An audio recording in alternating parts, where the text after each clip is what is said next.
નમસ્કાર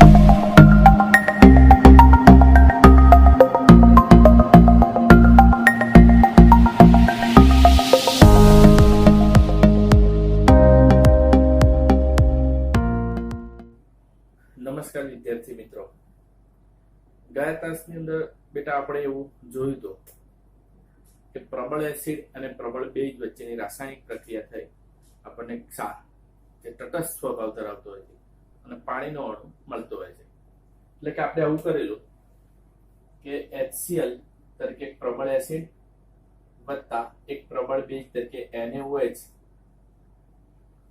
લીધેલો હોય તો તેમની વચ્ચે રાસાયણિક પ્રક્રિયા થઈ ક્ષાર તરીકે NaCl વત્તા H2O આપણને મળતા હોય છે. મારા મગજમાં પ્રશ્ન આવો થતો હતો કે જો એસિડ અને બેઝ વચ્ચે રાસાયણિક પ્રક્રિયા થઈ, બેઝ તરીકે આપણે NaOH લીધેલો, તો NaCl અને H2O એટલે કે ક્ષાર અને પાણી મળતું હોય.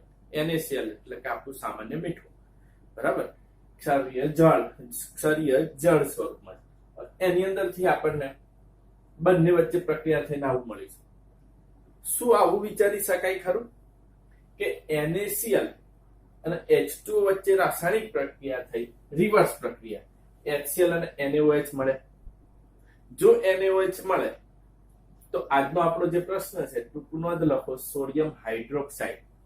આપણે ગયા તાસની અંદર પણ મેં છેલ્લે આટલેથી વાત પૂરી કરી હતી કે હવે પછીના તાસની અંદર આપણે આપણા રોજિંદા જીવન વ્યવહારમાં વપરાતા કેટલાક રાસાયણિક પદાર્થો કે જેનો આપણે ઉપયોગ કરતા રહેલા છે દૈનિક જીવનમાં, તેવા રાસાયણિક પદાર્થો વિશેનો અભ્યાસ આપણે કરીશું, બરાબર. એમાંનું જ પહેલું છે સોડિયમ હાઇડ્રોક્સાઇડ. તો શું સોડિયમ હાઇડ્રોક્સાઇડ મળી જતું હોય તો આપણું કામ અહીંયા થઈ જાય. આ બંને વચ્ચે થઈને રિવર્સ પ્રક્રિયા, પરંતુ આવી કોઈ રિવર્સ પ્રક્રિયા અહીંયા થઈ શકતી નથી. અલબત્ત NaCl અને H2O વચ્ચે રાસાયણિક પ્રક્રિયા કરવા માટે વધુ ઉર્જાની જરૂર પડે તો કદાચ આપણે NaOH મેળવી શકીએ. આવી એક અટકળ આપણે કરી શકીએ અને એવા એક અટકળના ભાગ સ્વરૂપમાંથી જ આવી એક ક્લોર આલ્કલી પ્રક્રિયા માંથી આપણે આવું NaOH મેળવી શકતા હોઈએ છીએ. તો જોઈએ આપણે કે ક્લોર આલ્કલી પ્રક્રિયા એ છે શું, એ આપણે જોવાનો પ્રયત્ન કરીએ. હવે તો જો ક્લોર આલ્કલી પ્રક્રિયાની અંદર એક વિદ્યુત કોષની અંદર બે વિદ્યુત ધ્રુવો લઈ લીધેલા છે. આપણે વાત કરી હતી કે ક્ષારીય જળમાંથી NaOH મેળવવો હોય તો વધુ ઉર્જા આપવી પડે. એકદમ સરળ પ્રક્રિયાથી સિમ્પલ રિએક્શન થઈને મળતું નથી, તો વધારે ઉર્જાને આપવા માટે અહીંયા બે વિદ્યુત ધ્રુવો લઈ આપણે વિદ્યુત પ્રવાહ પસાર કરવાનો પ્રયત્ન કરીશું. એટલે દરિયાનું ક્ષારીય જળ કે જે NaCl અને H2O નું મિશ્રણ છે, NaCl એટલે કે ક્ષાર છે, એને આપણે આવા વિદ્યુત કોષની અંદર લઈ લઈએ, બે વિદ્યુત ધ્રુવો લઈ અને તેને આવા એક માર્ગીય ડીસી પ્રવાહ સાથે જોડી દીધેલો છે. આપણો આ ધન ધ્રુવ એનોડ તરીકે જેને આપણે ઓળખીએ છીએ, ઋણ ધ્રુવ જેને આપણે કેથોડ કહીશું, અને એની અંદર NaCl અને H2O નું દ્રાવણ આપણે મૂકી દીધું છે. અહીંયા આપણા વિદ્યુત કોષની અંદર NaCl અને H2O નું આ દ્રાવણ થઈ ગયું. આ જળની અંદરથી જ્યારે વિદ્યુત પ્રવાહ આપણે પસાર કરીશું ત્યારે NaCl અને H2O નું આયનીકરણ થશે. NaCl અને H2O નું આયનીકરણ થવાથી શું થશે? દાખલા તરીકે NaCl નું આયનીકરણ થશે તો Na+ ને બીજો આયન મળશે એક Cl- આયન ઉત્પન્ન થવાના. એક્ઝેક્ટ એ જ રીતે જ્યારે H2O નું આયનીકરણ થશે તો એ વખતે H+ ને OH- આયન ઉત્પન્ન થશે. સમજાય છે બેટા તમને? આયનીકરણ કરતા સંયોજન તેના એક ધન અને ઋણ આયનોની અંદર વહેંચાઈ જાય. એટલે NaCl તો Na+, Cl-, H2O છે તો H+ અને OH- આવા આયનોમાં વહેંચાઈ. હવે દ્રાવણ અથવા તો મિશ્રણની અંદર આપણા બે ધન આયનો થાય, Na+ છે ને H+ છે. હંમેશા ધન આયન એ ઋણ ધ્રુવ તરફ ગતિ કરે, એનું આકર્ષણ એવું હોય. ધન આયન ને ઋણ ધ્રુવનું આકર્ષણ રહેતું હોય અને ઋણ આયન હોય તેને ધન ધ્રુવનું આકર્ષણ રહેતું હોય. તો Na+ અને H+ બે ધન આયનો છે. આ બંને ધન આયનો પૈકી H+ ની સક્રિયતા વધારે છે. આથી આ જે H+ હતો એ H+ ઋણ ધ્રુવ એટલે કે કેથોડ તરફ ગતિ કરશે. H+ એ કેથોડ તરફ જશે. ઋણ ધ્રુવ છે એ ગુમાવવાની વૃત્તિ ધરાવતો હોવાથી H+ એ ઇલેક્ટ્રોન ગુમાવી અને H2 માં એટલે કે હાઇડ્રોજનની અંદર રૂપાંતર થશે. હું કેથોડ પ્રક્રિયા અહીંયા લખું છું. જોજો, કેથોડ ઉપર થતી પ્રક્રિયા આપણે વાત કરી. H+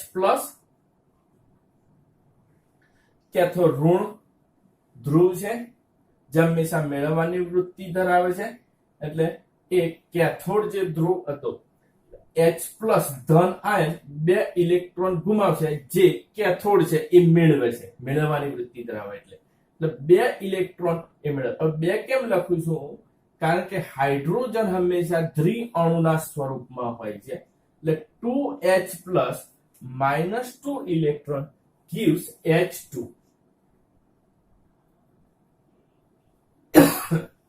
એટલે કેથોડ ઉપરથી આપણને હાઇડ્રોજન વાયુ મુક્ત થયેલો જોવા મળશે. ખબર પડે તમને? ફરીથી H+ અને Na+ હતા. H+ ની સક્રિયતા વધુ છે એટલે કેથોડ ઉપર પહોંચી ગયો. કેથોડ જે છે ધ્રુવ છે એ ઇલેક્ટ્રોન મેળવવાની વૃત્તિ ધરાવે. એને કોણ આપશે? તો આ ધન આયન છે એ ઇલેક્ટ્રોન આપે છે, જે કેથોડ પોતે મેળવી લે છે. તો 2H+ - 2 ઇલેક્ટ્રોન gives H2. આ કરવાનું કારણ H2 છે એ દ્વિઅણુના ફોર્મમાં હોય છે. ઓકે, એ જ રીતે ઋણ આયનોની વાત કરીએ આપણે. Cl- અને OH- આ બે આયનો છે. ક્લોરીન પરમાણુ મોટો છે, છેલ્લી બાહ્યતમ કક્ષામાં રહેલા ઇલેક્ટ્રોનને સરળતાથી મુક્ત કરી શકે, એટલે એની સક્રિયતા વધારે છે. એટલે અહીંયાથી Cl- જે હતો ઋણ આયન એ ધન ધ્રુવ તરફ ગતિ કરશે. અને ઋણ છે એટલે એ શું કરશે? ધન આયન ઉપરથી મેળવવાની વૃત્તિ ધરાવે, જે ધન ધ્રુવ છે એને આપશે બે ઇલેક્ટ્રોન. એટલે એનોડ ઉપરની પ્રક્રિયા આપણે લખી હોય તો આવી લખી શકીએ. એનોડ ઉપર પહોંચેલો Cl- ઋણ આયન મેળવવાની વૃત્તિ ધરાવે, જે એનોડ તેને બે ઇલેક્ટ્રોન આપશે. આ પણ દ્વિઅણુ સ્વરૂપે હોય છે એટલે એમાંથી બનશે Cl2. એટલે કેથોડ ઉપરથી હાઇડ્રોજન વાયુ મુક્ત થશે અને અહીંથી એટલે કે એનોડ ઉપરથી Cl2 વાયુ મુક્ત થતો હોય છે. આપણા દ્રાવણની અંદર વિદ્યુત વિભાજ્ય જે દ્રાવણ હતું એની અંદર બાકી રહી ગયેલા આયનો કયા કયા છે શોધી કાઢો. તો આપણી જોડે આવા બે આયનો બાકી રહ્યા. H+ ગયો, Cl- ગયો, Na+ અને બીજો છે બેટા OH-. તો Na+ અને OH- વચ્ચે બંને વિરુદ્ધ વીજભાર ધરાવતા આયનો છે. એક આયનિક બોન્ડ બનાવશે બંને અને એમાંથી બનશે NaOH, જે આપણે બનાવટ કરવાની હતી સોડિયમ હાઇડ્રોક્સાઇડ, જે અહીંથી આપણે મેળવી લઈશું. અહીંયા મળશે આપણને NaOH. કુલ આખી જ રાસાયણિક પ્રક્રિયાને જોઈ જઈએ આપણે. કુલ પ્રક્રિયા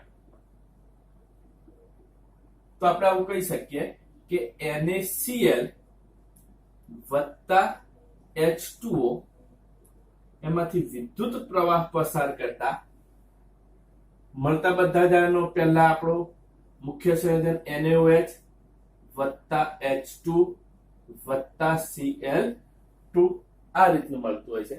માળખાકીય સમીકરણમાં બેલેન્સ કરી નાખીએ આ રીતે આપણે એને બેલેન્સ કરી શકીશું. બે હાઇડ્રોજન 4 થઈ ગયા, 2 દુની 4, 4 ને અહીંયા 2, સોરી H2 જ રવા દઈશું. એટલે 2 ને 2 4 થઈ જશે. Na ના 2 થઈ ગયા પરમાણુઓ, ઓક્સિજન 2 પરમાણુ. ઓકે, બેલેન્સ થઈ. 2NaCl + 2H2O gives 2NaOH + H2 + Cl2. કુલ રાસાયણિક પ્રક્રિયા થાય. આ NaOH આપણને જે બનાવટ કરવાની હતી સોડિયમ હાઇડ્રોક્સાઇડની એ અહીંયા મેળવી લીધો. અહીં આ જે પ્રક્રિયા છે એની અંદરથી એક આલ્કલી તરીકે NaOH અને ક્લોરીન એટલે કે Cl2 ઉત્પન્ન થાય છે. આથી જ આખી આ જે પ્રક્રિયા છે એને ક્લોર આલ્કલી ક્રિયા અથવા તો ક્લોર આલ્કલી પ્રક્રિયા તરીકે આપણે તેને ઓળખતા હોઈએ છીએ. ક્લોર આલ્કલી પ્રક્રિયા એટલા માટે અગત્યની છે બેટા કે એની અંદરથી મળતા બધા જ સંયોજનો બધા જ ઉપયોગી છે. રાસાયણિક પ્રક્રિયા દરમિયાન મળતી નિપજોમાં એવું બની શકે કે કોઈ એક જ નિપજ વધુ ઉપયોગી હોય, બરાબર, પણ ક્લોર આલ્કલી પ્રક્રિયાની બધી જ નિપજો ખૂબ જ અગત્યની છે. હું વાત કરું દાખલા તરીકે ક્લોરીન છે તો ક્લોરીનનો ઉપયોગ કેવો થાય? એક તો જળ ઉપચારની અંદર તેનો ઉપયોગ થતો જોવા મળે છે. સ્વિમિંગ પુલની અંદર જે પાણી હોય એ પાણીને જંતુરહિત કરવા માટે તેનો ઉપયોગ થઈ શકે. પીવીસી પોલીવિનાઇલ ક્લોરાઇડની બનાવટની અંદર તેનો ઉપયોગ થાય છે. CFC ક્લોરોફ્લોરોકાર્બનની બનાવટની અંદર તેનો ઉપયોગ થાય છે. કીટનાશકો પેસ્ટિસાઇડ જેને કહેવાય એની બનાવટની અંદર પણ ક્લોરીનનો ઉપયોગ થાય છે. હાઇડ્રોજનના ઉપયોગો જુઓ તમે, એક તો બળતણ તરીકે તેનો ઉપયોગ થાય, એક માર્ગેરીનની બનાવટમાં થાય છે. માર્ગેરીન એટલે શું? તો એક વનસ્પતિ જે ચરબી છે જેને કહેવું હોય છે, કહી શકાય. જે રીતનું માખણ આવે છે કુદરતી માખણ એ જ રીતનું આ કૃત્રિમ માખણ છે, એ માર્ગેરીન છે. હાલ પણ બજારની અંદર વપરાતા જે માખણ છે, બરાબર, એ બટરની અંદર મોટા ભાગે માર્ગેરીન વપરાતું હોય છે. એટલે કૃત્રિમ જેને કહી શકાય કે જે રીતે આપણે છાશને વલોવીને કુદરતી રીતે માખણ બનાવીએ છીએ એ જ રીતે વનસ્પતિ જે ચરબી એ વનસ્પતિ ચરબીમાંથી માર્ગેરીન બનાવવામાં આવતું હોય છે. એટલે એક પ્રકારનું કૃત્રિમ માખણ આપણે ટૂંકમાં કહેવાય. ખાતર માટે એમોનિયાની બનાવટમાં હેબરની વિધિ દ્વારા H2 અને N2 સાથે નાઇટ્રોજન સાથે પ્રક્રિયા થઈને એમોનિયા બનવાનું છે જે ખાતર માટે ખૂબ ઉપયોગી છે. તે હવે બનાવટ થતો હોય. NaOH સોડિયમ હાઇડ્રોક્સાઇડની બનાવટ તમે જુઓ તો મેં અહીંયા લખી છે. એક તો ધાતુ પરથી ગ્રીસને દૂર કરવા માટે તેનો ઉપયોગ થતો હોય છે. આ એક કોષ્ટિક સોડા જ છે સોડિયમ હાઇડ્રોક્સાઇડ, એટલે એના ઉપર રહેલી ચિકાસ ગ્રીસના સ્વરૂપમાં છે, એને દૂર કરવા માટે વપરાય. એક સાબુની બનાવટની અંદર તેનો ઉપયોગ થતો રહેલો છે. પેટ્રોલિયમના શુદ્ધિકરણની અંદર તેનો ઉપયોગ થતો હોય છે. જે બળતણ તરીકે લીધેલું પેટ્રોલિયમ છે જ્યારે વિભાગીય નિસ્યંદન કરવામાં આવે ત્યારે નિસ્યંદન ટાવરની અંદર રહેલો જે કોક છે એને સાફ કરવા માટે પણ સોડિયમ હાઇડ્રોક્સાઇડનો ઉપયોગ થાય છે. એટલે એનું લખ્યું શુદ્ધિકરણમાં. સૂત્રો કાપડ ને સુવાળું બનાવવા માટે તેનો ઉપયોગ કરવામાં આવતો હોય છે. અને પ્રયોગશાળાની અંદર પ્રક્રિયક તરીકે તેનો ઉપયોગ કરવામાં આવે છે. આમ ક્લોરઆલ્કલી પ્રક્રિયામાં મળતી બધી જ નિપજો ખૂબ જ અગત્યની છે. આમ ટૂંકનોંધના સ્વરૂપની અંદર સોડિયમ હાઇડ્રોક્સાઇડ આપણને પૂછે, આ મેં તમને સમજાવવા માટે લખેલી વાતો છે. આપણે ખાલી કુલ રાસાયણિક પ્રક્રિયા યાદ રાખવી પડશે. સોડિયમ ક્લોરાઇડ ના જલીય દ્રાવણમાંથી વિદ્યુત પ્રવાહ પસાર કરતા સોડિયમ હાઇડ્રોક્સાઇડ, હાઇડ્રોજન વાયુ અને ક્લોરીન મળે છે. અહીંયા આલ્કલી તરીકે NaOH અને ક્લોરીન વાયુ ઉત્પન્ન થતો હોવાથી આને ક્લોર આલ્કલી પ્રક્રિયા તરીકે ઓળખવામાં આવે. મળતી બધી જ નિપજો એ કેવી છે? ખૂબ જ ઉપયોગી છે. એટલે ક્લોર આલ્કલી પ્રક્રિયાને એક ચાર્ટ સ્વરૂપની અંદર રજૂ કરવું હોય તો આપણે આવી આકૃતિ દ્વારા તેના ઉપયોગો સાથે આપણે લખી શકીએ. દૈનિક જીવનમાં વપરાતો એવો આગળનો એક રાસાયણિક પદાર્થ છે વિરંજન પાવડર, જેને આપણે બ્લીચિંગ પાવડર તરીકે પણ ઓળખીએ છીએ. તેની બનાવટ જોઈએ. ફોડેલો ચૂનો, ગાંગડા સ્વરૂપે રહેલો જે ચૂનો છે, કેલ્શિયમ ઓક્સાઇડ, કેલ્શિયમ કાર્બોનેટ જેને આપણે કહીએ છીએ, એ ફોડેલો ચૂનો લેવાનો છે ને એક પાવડર ફોર્મમાં ફોડેલો ચૂનો થઈ જાય. CaOH ટ્વાઇસ શુષ્ક કરેલો, ઓકે, એમાંથી ક્લોરીન વાયુ સાથે તેની રાસાયણિક પ્રક્રિયા થવાથી વિરંજન પાવડર જેનું રાસાયણિક અણુસૂત્ર છે CaOCl2 calcium oxychloride, calcium oxychloride મળતો હોય વત્તા H2O પાણીનો અણુ મુક્ત થતો હોય છે. તો આમ ફોડેલા ચૂનાની શુષ્ક ફોડેલા ચૂનાની સમજ્યા ક્લોરીન વાયુ સાથેની પ્રક્રિયાથી કેલ્શિયમ ઓક્સીક્લોરાઇડ બનતો હોય છે. આ કેલ્શિયમ ઓક્સીક્લોરાઇડને જ કહેવાય છે ફોડેલો વિરંજન પાવડર અથવા તો બ્લીચિંગ પાવડર. તેના ઉપયોગો જોઈએ તો બ્લીચિંગ પાવડર એક તો ટેક્સટાઇલ ઉદ્યોગમાં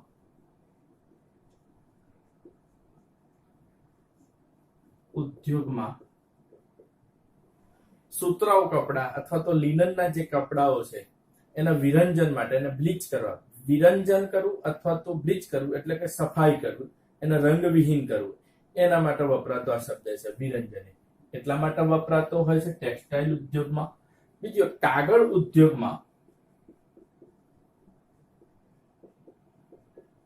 લાકડાનો જે માવો છે એ માવાને બ્લીચ કરવા માટે તેનો ઉપયોગ થતો હોય છે. ફરીથી બ્લીચ અથવા તો વિરંજન શબ્દનો અર્થ એવો થશે રંગવિહીન કરવું, એના ઉપરથી રંગ દૂર કરવો, એટલા માટે તેનો ઉપયોગ થતો હોય છે. ત્રીજું છે લોન્ડ્રીમાં કપડાના વિરંજન માટે. ચોથો ઉપયોગ છે એનો એક ઓક્સિડેશન કરતા તરીકે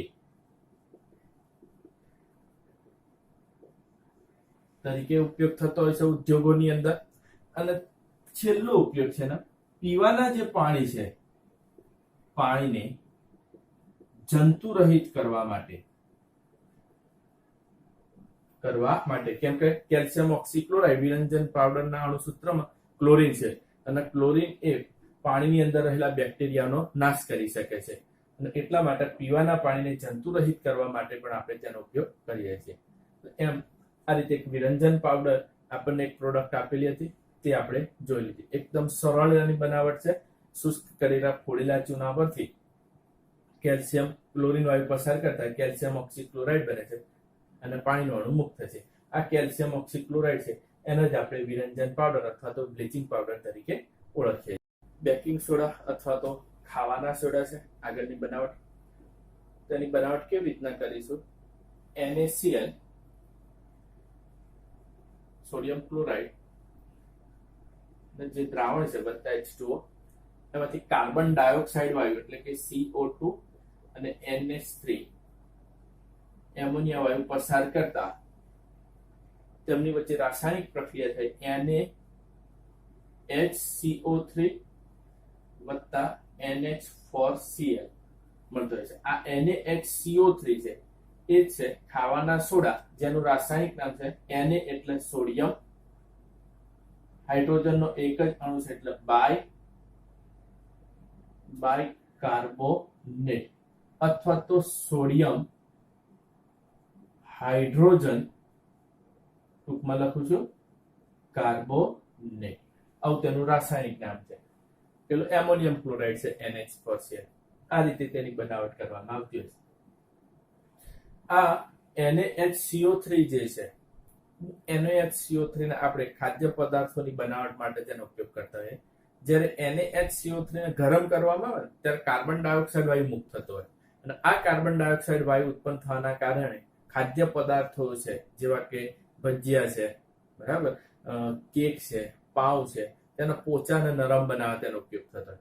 ગરમ કરવામાં આવે વખતે કેવી રીતની રાસાયણિક પ્રક્રિયા થતી હોય જોઈએ તો જો NaHCO3 હોય અને જ્યારે આપણે ઉષ્મા આપીશું ગરમી તો એ વખતે એની અંદરથી Na2CO3 સોડિયમ કાર્બોનેટ N2CO3 કહેવાય વત્તા H2O વત્તા CO2. આ CO2 વાયુ ઉત્પન્ન થવાના કારણે ધીમે ધીમે ખાદ્ય પદાર્થો પોચા અને નરમ બનતા હોય છે.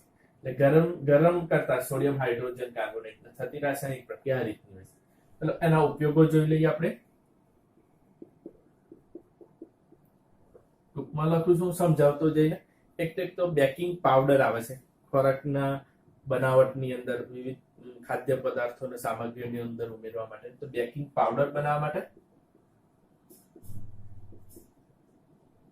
બનાવટમાં તેનો ટાર્ટરિક એસિડ સાથે તેને મિક્સ કરી એની રાસાયણિક પ્રક્રિયા કરીને બનાવવામાં આવતો હોય છે. ખાદ્ય પદાર્થોને પોચા અને નરમ બનાવવા માટે તેનો ઉપયોગ કરવામાં આવે છે એમ કહી શકાય. બીજું એક આપણે ઘરની અંદર તમે જોયું હશે કે એસિડિટી કોઈને થયું હોય, આપણા મમ્મીને પપ્પાને કે વડીલને કોઈને પણ ઘરની અંદર, તો આપણે ઈનો લઈએ છીએ, તો એ ઈનોની અંદર પણ આ બેકિંગ સોડા જ રહેલા હોય છે. એટલે એન્ટાસિડ તરીકે, પ્રતિ એસિડ તરીકે તેનો ઉપયોગ થઈ શકે. એટલે એન્ટાસિડ તરીકે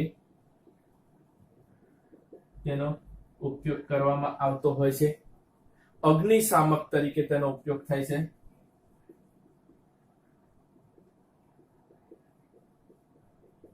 પણ આપણે તેનો ઉપયોગ કરી શકીએ, આગ બુઝાવવા માટે તેનો ઉપયોગ થાય. એ જ રીતે ચેપનાશક તરીકે પણ તેનો ઉપયોગ કરવામાં આવે છે. ગુંડા ઉપર લગાવવામાં આવતી દવાઓના એક બંધારણની અંદર આનો પણ ઉપયોગ થતો હોય છે. પ્રયોગશાળાની અંદર પ્રક્રિયક તરીકે, શાળામાં પ્રક્રિયક તરીકે તેનો ઉપયોગ કરવામાં આવતો છે. અને આ સિવાય બીજા ઘરગથ્થુ ઉપયોગોની અંદર પણ તેનો ઉપયોગ કરવામાં આવતો હોય છે. આ રીતે 6 થી 7 તેના ઉપયોગો રહેલા છે. પરીક્ષાની અંદર 2 માર્કની અંદર હોય તો આપણે વધુ 4, ઓછામાં ઓછા 4 ઉપયોગો આપણે લખી શકીએ. આગળનો એક રાસાયણિક પદાર્થ લઈએ. ધોવાના સોડા છે, જેને આપણે વોશિંગ સોડા તરીકે પણ ઓળખીએ છીએ. છેલ્લા પ્રશ્નમાં આપણે જોયું કે બેકિંગ જે સોડા છે, ખાવાના સોડા, બેકિંગ સોડા એટલે એને જો ગરમ કરવામાં આવે, ઉષ્મા અથવા તો આપવામાં આવે, તેમાંથી આપણને સોડિયમ કાર્બોનેટ આપણને મળતું હતું. એટલે આવું થતું હતું, NaHCO3. અને જ્યારે આપણે ઉષ્મા આપીશું ગરમી, તો એ વખતે Na2CO3 વત્તા H2O વત્તા CO2 મળે છે. આપણે પ્રશ્નમાં જોયું હતું ઉપરના આગળના પ્રશ્નની અંદર કે જ્યારે ગરમ કરવામાં આવે ત્યારે કાર્બન ડાયોક્સાઇડ વાયુ ઉત્પન્ન થતો હોય છે. એ જ પ્રશ્ન. આ જે સોડિયમ કાર્બોનેટ છે બેટા, એ સોડિયમ કાર્બોનેટનું પાણીના અણુ સાથે જ્યારે પુનઃસ્ફટિકીકરણ કરવામાં આવે ને, ત્યારે આપણને ધોવાના સોડા મળતા હોય છે. એટલે કે Na2CO3 પાણીના 10 અણુઓ વત્તા 10H2O જોડે પુનઃસ્ફટિકીકરણ થશે. એ વખતે Na2CO3 એની જોડે પાણીના 10 અણુઓ જોડાઈ જાય રીતે into 10H2O. આ જે છે ને, એ છે ધોવાના સોડાનું રાસાયણિક અણુ સૂત્ર. એને કહેવાય છે સોડિયમ કાર્બોનેટ ડેકા, 10 છે ખરા ને, એટલે deca hydrate, sodium carbonate deca hydrate તરીકે ઓળખવામાં આવે છે. અને આ એક સોડિયમનો બેઝિક ક્ષાર છે.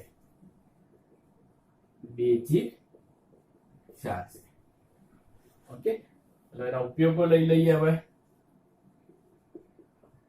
ધોવાના સોડાના. તો એક તો કાચ અને સાબુની બનાવટ માટે તેનો ઉપયોગ થતો હોય છે. સાબુ ની બનાવટમાં ધોવાના સોડાનો ઉપયોગ થાય.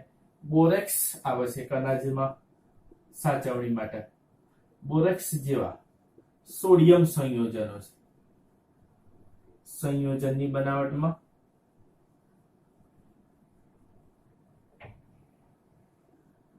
એનો ઉપયોગ કરવામાં આવતો હોય છે. કઠણ જે પાણી છે એને નરમ બનાવવા માટે તેનો ઉપયોગ થાય છે. એટલે પાણીની કઠિનતા દૂર કરવા.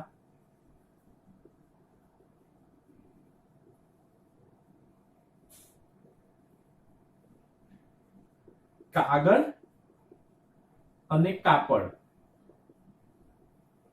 ઉદ્યોગમાં પણ તેનો ઉપયોગ કરવામાં આવે છે. પ્રક્રિયક તરીકે પ્રયોગશાળામાં તરીકે પણ તેનો આપણે ઉપયોગ કરતા હોઈએ છીએ. 5 ઉપયોગો છે અહીંયા મેં લખેલા. પાઠ્યપુસ્તકમાં જોઈ લેજો, કોઈ પ્લસ માઇનસ ઉપયોગ આપેલા હોય, વધારે હોય કદાચ તો. આટલા ઉપયોગો આપણે ઓછામાં ઓછા 4 ઉપયોગો તો આપણે દરેકની અંદર તૈયાર કરવા પડશે. આમ અહીંયા આપણે ક્લોર આલ્કલી પ્રક્રિયા જોઈ, એમાં NaOH ની ઉપયોગિતા તે જ પ્રશ્નની અંદર હતી. ક્લોરીનના ઉપયોગો વિશે જોઈ ગયા આપણે. અને એ ક્લોરીન ઉપર આધારિત હોય એવા કેટલાક રાસાયણિક પદાર્થો એટલે કે વિરંજન પાવડર છે, ખાવાના સોડા છે, સોડિયમ બાયકાર્બોનેટ છે, બરાબર, એક ધોવાના સોડા છે, આવા કેટલાક રોજિંદા જીવનમાં વપરાતા, આપણા દૈનિક જીવનમાં વપરાતા રાસાયણિક જે પદાર્થો હતા એ પદાર્થો કેવી રીતના બનેલા છે એ આપણે જોઈ લીધું, અને દરેકે દરેકના આ સિવાય પણ વધુ ઉપયોગો રહેલા છે એ ઉપયોગો પણ આપણે જોઈ લીધા. છેલ્લે આપણે આટલે અટકીએ છીએ કે સોડિયમ કાર્બોનેટ ને પાણી સાથે પુનઃ સ્ફટિકીકરણ થતા સોડિયમ કાર્બોનેટ ડેકાહાઇડ્રેટ બને છે, એટલે કે ધોવાના સોડા બનતા હોય છે. તો આ ધોવાના સોડા તો આપણે સૌએ જોયેલા જ છે, આપણા ઘરની અંદર આપણે કપડા ધોવા માટે વાપરીએ છીએ. તો એ ધોવાના સોડા જે શુષ્ક સ્વરૂપની અંદર રહેલા છે બેટા, પણ છતાં પણ શુષ્ક સ્વરૂપની અંદર રહેલા સ્ફટિકો છે તેની અંદર પણ પાણીના 10 અણુઓ રહેલા હોય છે, જે આપણને જાણીને નવાઈ લાગશે કે પાણીના 10 અણુઓ, કદાચ થોડા અમથા અણુઓ હોઈ શકે, પરંતુ અહીંયા 10 અણુઓ એની સાથે જોડાયેલા છે. એટલે ક્ષારના જે સ્ફટિકો છે, અહીંયા પણ આ બેઝિક ક્ષાર હતો, ક્ષારની અંદર રહેલા જે સ્ફટિકો છે એ સ્ફટિકોની અંદર પણ પાણીના અણુઓ રહેલા હોય છે. તો આગળનો અને આ પાઠનો અંતિમ તબક્કો, અંતિમ મુદ્દો છે કે સ્ફટિક જે છે એ સ્ફટિકો કે જે ક્ષારના સ્વરૂપમાં તેની અંદર પાણીના અણુઓ રહેલા હોય છે, તે સમજાવતા હોય તેવા કેટલાક ઉદાહરણો આપણે જોઈએ. અહીં લખ્યું છે કે શું ખરેખર ક્ષારના સ્ફટિક શુષ્ક હોય છે? તો આપણે જોઈએ, એક ઉત્કલન નળીની અંદર કોપર સલ્ફેટના સ્ફટિક લઈ લઈએ છીએ અને તેને બર્નર વડે આપણે ગરમ કરીએ છીએ. ગરમ કર્યા બાદ આપણને જોવા મળશે કે અહીંયા કોપર સલ્ફેટ જે છે કે જેનો રંગ ભૂરો રંગ છે, એ ભૂરા રંગમાંથી ગરમ કર્યા બાદ તેનો રંગ સફેદ બની જાય છે. સાથે સાથે અહીંયા કસનળીની અંદર પાણીના ટીપા જોવા મળે છે બાષ્પ સ્વરૂપની અંદર. આ ઉપરથી આપણે કહી શકીએ કે કોપર સલ્ફેટના જે સ્ફટિક છે એ સ્ફટિકની અંદર પાણીના અણુઓ રહેલા હોય છે. આપણું આવું માનવું હતું કે જે એક શુષ્ક સ્વરૂપમાં દેખાતા સ્ફટિક છે એ સ્ફટિકની અંદર પાણીના અણુઓ ના હોય, પરંતુ ખરેખર ક્ષારના જે સ્ફટિકો છે એ સ્ફટિકની અંદર પાણીના અણુઓ આવેલા હોય છે. તેવી આવી એક સારી પ્રવૃત્તિ દ્વારા આપણે કરી શકીએ. પ્રશ્ન ટૂંકો આવો પણ છે કે અહીંયા કોપર સલ્ફેટનો ભૂરો રંગ સફેદ સાથી બને છે. તેનું એક જ કારણ છે કે કોપર સલ્ફેટના સ્ફટિકો પાણીના અણુઓ ગુમાવે છે અને આથી જ તેનો વાદળી જે રંગ હતો એ વાદળી રંગ સામે ફેરવાઈ જાય છે, તો સફેદ રંગની અંદર પરિવર્તિત થતો હોય છે. કસનળીની અંદર પાણીના ટીપા ક્યાંથી આવ્યા છે? તો કોપર સલ્ફેટના સ્ફટિક જળનું અણુ સૂત્ર હું લખું, CuSO4 5H2O છે. આ પાણીના 5 અણુઓ છે. હવે તમને ખબર પડશે કે કસનળીની અંદર આવેલા પાણીના ટીપા જે બાષ્પ સ્વરૂપે જોવા મળે છે એ ક્યાંથી આવ્યા? તો કોપર સલ્ફેટના સ્ફટિકના અણુ સૂત્રની અંદર 5H2O છે અને આથી ત્યાંથી આવેલા છે. એ અહીંયા આપણને ગરમ કરતા આપણે જોઈ શકીએ છીએ. અહીંયા કોપર સલ્ફેટના સ્ફટિક જળની અંદર પાણીના 5 સ્ફટિક અણુઓ આવેલા છે. તો આપણે સ્ફટિક જળ કોને કહીશું? તો એની વ્યાખ્યા લખું, ક્ષારના, એ કોઈ પણ ક્ષાર હોઈ શકે, સ્ફટિકમય સ્વરૂપમાં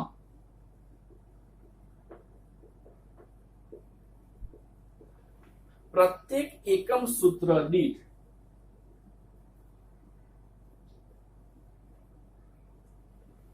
દાખલા તરીકે આ કોપર સલ્ફેટના સ્ફટિકનું આખું સૂત્ર થયું, એનો આ એકમ જે સૂત્ર થયું એ સૂત્ર દીઠ રાસાયણિક રીતે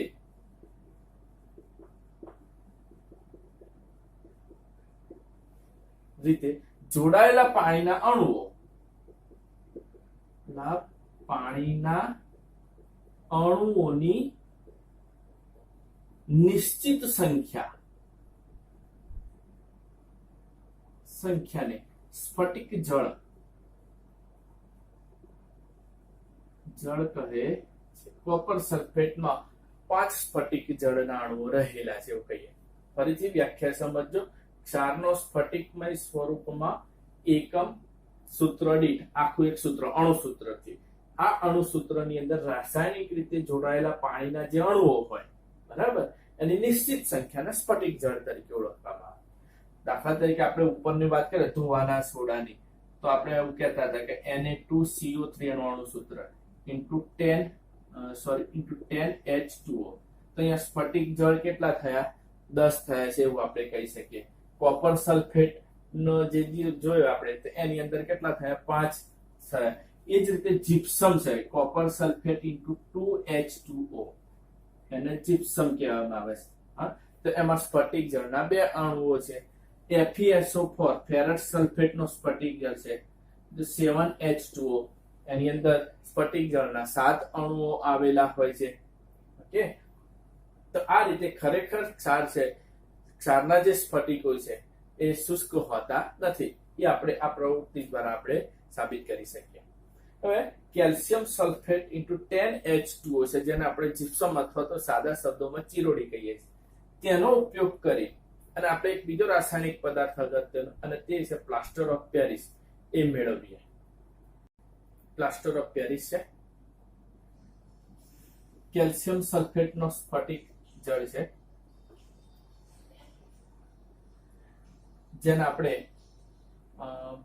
જીપ્સમ અથવા તો ચિરોડી તરીકે ઓળખીશું. અને 373 કેલ્વિન તાપમાને ગરમ કરીશું ત્યારે જીપ્સમ પાણીના અણુ ગુમાવી અને કેલ્શિયમ સલ્ફેટ હેમીહાઇડ્રેટના સ્વરૂપમાં ફેરવાતો હોય છે. એટલે કે આ રીતે calcium sulphate into 1/2H2O plus 1.5H2O. આ પાણીનો 1.5 અણુ છે અને આ અડધો, એટલે 2 અણુઓ થઈ ગયા પૂરા. આ રીતે પ્લાસ્ટર ઓફ પેરિસ બને છે. એનું અણુસૂત્ર છે. એનું રાસાયણિક નામ થશે કેલ્શિયમ સલ્ફેટ, કેલ્શિયમ સલ્ફેટ હેમીહાઇડ્રેટ તરીકે આપણે તેને ઓળખીશું. આ જે કેલ્શિયમ સલ્ફેટ હેમીહાઇડ્રેટ છે એ કેલ્શિયમ સલ્ફેટનું હેમીહાઇડ્રેટ છે એવું પણ આપણે શબ્દોની અંદર કહી શકીએ. જ્યારે પ્લાસ્ટર ઓફ પેરિસને પાણી સાથે રાસાયણિક પ્રક્રિયા કરવામાં આવે ફરીથી પાછું જીપ્સમ મળતું હોય છે, જે એક સખત પદાર્થ છે. એટલે CaSO4 ઇન્ટુ 1/2H2O જે છે એમાં જ પાણીનો અણુ ઉમેરી દઈએ આપણે, તો CaSO4 to 2H2, ફરીથી આપણને જીપ્સમ મળશે. આના ઉપયોગો જોઈ લઈએ પ્લાસ્ટર ઓફ પેરિસના. એક તો બાંધકામમાં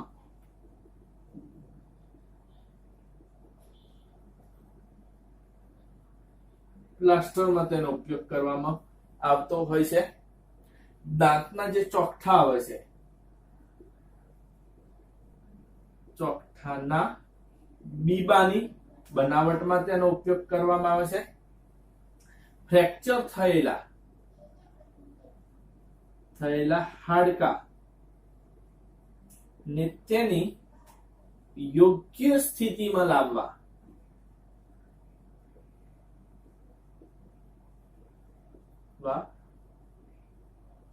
પ્લાસ્ટર કરવા માટે તેનો ઉપયોગ કરવામાં આવતો હોય છે. લખવા માટેના ચોક આવે છે, તો તેની બનાવટમાં તેનો ઉપયોગ થાય. ચોકની બનાવટમાં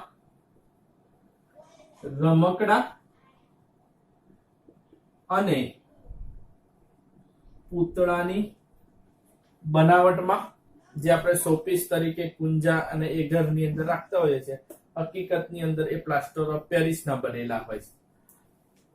પ્રયોગશાળામાં સાધનોને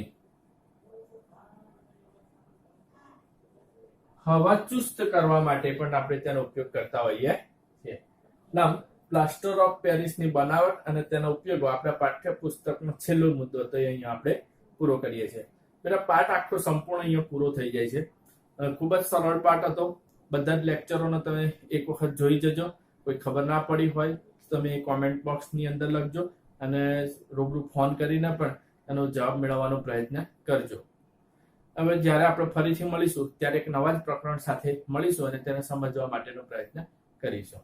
ત્યાં સુધી આપણા ચાલેલા બંને પ્રકરણો રસાયણ વિજ્ઞાનના એસિડ બેઝ ક્ષાર એ બીજું પ્રકરણ હતું અને પહેલું જ પ્રકરણ હતું રાસાયણિક પ્રક્રિયાઓ અને સમીકરણો. ખૂબ જ અગત્યના પ્રકરણો છે રસાયણ વિજ્ઞાનના. બંને પ્રકરણોને તમે ખૂબ જ સારી રીતે તૈયાર કરી લખી અને તૈયાર કરી દેજો. સ્વાધ્યાયના પ્રશ્નો જોઈ જજો અને હવે નવા પ્રકરણ સાથે આપણે ફરીથી પાછા ઉપસ્થિત થઈશું.